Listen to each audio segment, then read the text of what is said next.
सुरक्षित स्पर्श, सुरक्षित स्पर्श वो स्पर्श होता है जिसको हम टच करने पर अपने आप को सहज महसूस करें, अच्छा लगे।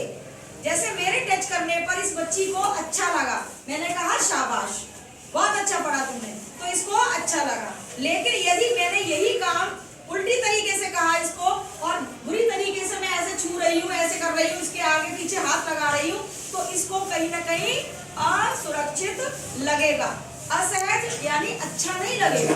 तो वो जो अच्छा ना लगे भाव, वो हमारा क्या है, असुरक्षित। ठीक है, तो ये केवल ना लड़कियों के ऊपर लागू होता है बल्कि लड़कों के ऊपर भी लागू होता है। तो लड़कों को भी हमें क्या करना चाहिए, हमें रास्ता देखना चाहिए कि कोई ऐसा मित्र जो हमको गलत तरीके से या गलत लाइन में ले जा रहा है, तो उससे हमें बचना है। और किसी अपरिचित व्यक्ति के साथ ना तो हमें बातचीत करनी है, ना ही हमने अपनी सोशल मीडिया पर, फेसबुक पर, इंस्टाग्राम पर उसको फॉलो करना है। समझ में आ रहा है? जो आदमी आपका परिचित हो आप उसी को फॉलो करिए, जो आपका परिचित ना हो, उसकी फ्रेंड रिक्वेस्ट भी आए तो उसको हमें एक्सेप्ट नहीं करना, क्योंकि सोशल मीडिया पर पूरे वर्ल्ड, फेसबुक, इंस्टाग्राम, ये हमारी सोशल मीडिया है। इस सोशल मीडिया पर वर्ल्ड पूरा है, आप नहीं जानते, वो आपको सब जानता है। आप फोटो पोस्ट करते हैं, आपकी सारी फोटो जो पिक्स होती है वो पूरे समाज में जा रही है। अब वो वहां से क्या करते हैं, किसी की गर्दन उड़ा के उन्होंने उल्टी सीधी पिक्चर लगा दी, शरीर किसी और का, चेहरा किसी और का, होता है ना ऐसा।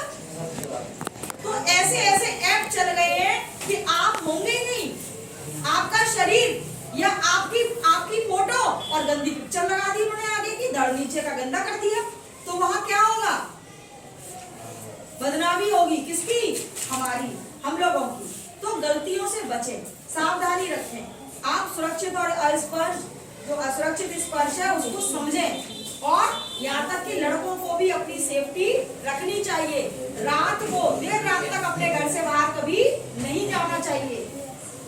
इसलिए कहा जाता है लड़कियों को भी किसी अनजान के साथ में नहीं ज्यादा दोस्ती बढ़ानी चाहिए। एक एग्जाम्पल दूंगी मैं आप लोगों को।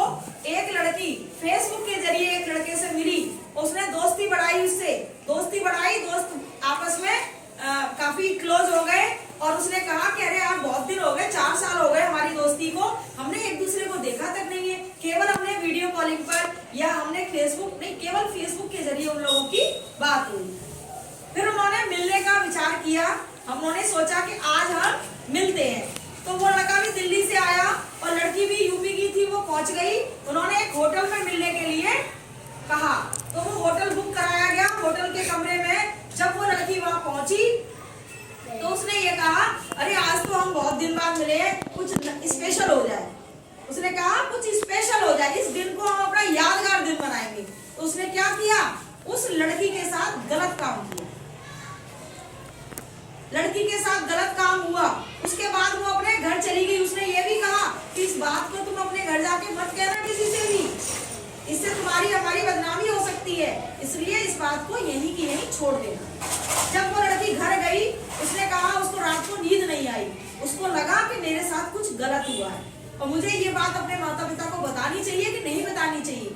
लेकिन लड़की ने वो चुप रही, क्योंकि वो उसके पिताजी जो थे वो काफी कैसे थे, मतलब स्ट्रिक्ट थे। ये सुनकर उसको हो सकता है मार देती लड़की को, तो उसने डर के मारे वो बात नहीं बताई।